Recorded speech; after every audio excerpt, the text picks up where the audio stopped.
qui est menacée en premier lieu par la franc-maçonnerie. Ce ne sont pas les biens matériels, encore que... Bon. Mais les biens spirituels, immatériels, intellectuels, qui sont notre raison de vivre.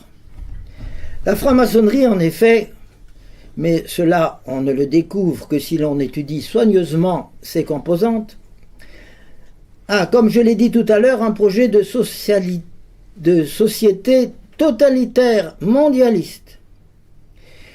Dans le monde de demain qu'elle nous prépare et vers lequel nous avançons inexorablement par réforme graduelle, les nations auront disparu, fondues dans l'État mondial.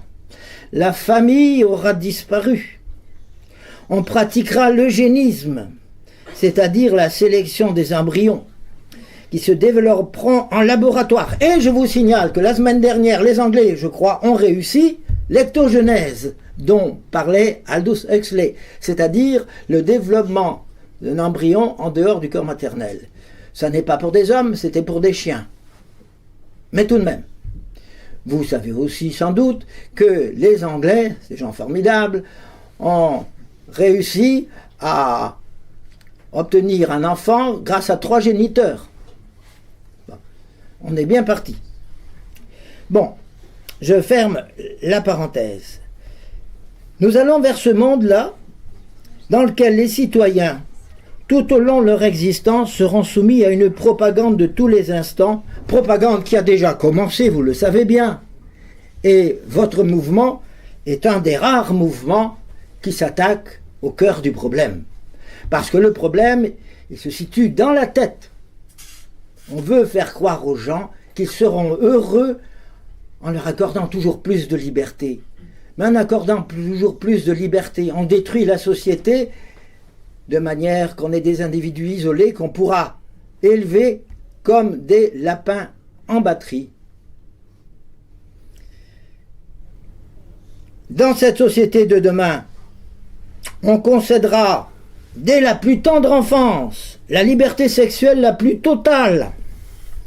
Et au cas où cela ne suffirait pas, on légalisera l'usage de drogues aussi efficaces et aussi peu nocives que possible. J'ajoute, petite parenthèse, que Aldous Huxley, que j'admirais beaucoup, m'a beaucoup déçu, parce qu'en réalité, j'ai l'impression que dans son livre, il fait semblant de dénoncer un projet de société auquel il était acquis. Son frère, dont j'ai oublié le prénom, était un des partisans de l'eugénisme. Et à la fin de sa vie, vous savez sans doute qu'il a lancé une campagne en faveur des drogues, et en particulier du LSD. Or, il parle beaucoup du soma dans son roman « Le meilleur des mondes ». Si vous ne l'avez lu, il faut absolument le lire.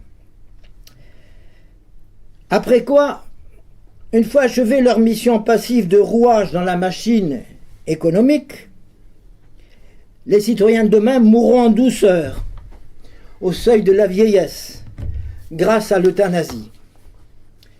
Le tableau est noir. Je le regrette. À vue humaine, je dis bien à vue humaine, il n'y a pas d'issue. Et cela pour 3 raisons. D'abord parce que cette vague de fond qui détruit peu à peu les sociétés occidentales depuis la Renaissance et qui a pour origine l'action d'organisations initiatiques, tire son formidable dynamisme des passions humaines. La révolution, en effet, ne propose rien moins à chaque individu que de devenir Dieu, décidant par lui-même de ce qui est le bien et de ce qui est le mal. Ensuite, parce qu'elle s'appuie sur les progrès prodigieux des sciences et des techniques, qui promettent de leur côté la prochaine divinisation de l'homme. Enfin, parce que, pour avoir une chance de comprendre notre époque, il faut avoir échappé, et je crois que c'est votre cas, à l'influence du matérialisme omniprésent qui obscurcit les intelligences et à la propagande de la pensée unique. Si, à présent, vous me demandez comment je vois l'avenir, je ne suis pas prophète.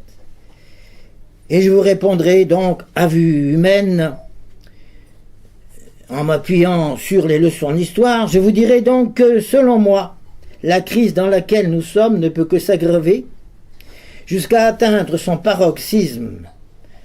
Je vous dirai que les conflits religieux et aussi les guerres ouvertes vont se multiplier jusqu'à ce que vienne la mise en ordre impitoyable de l'État mondial dont je vous ai parlé.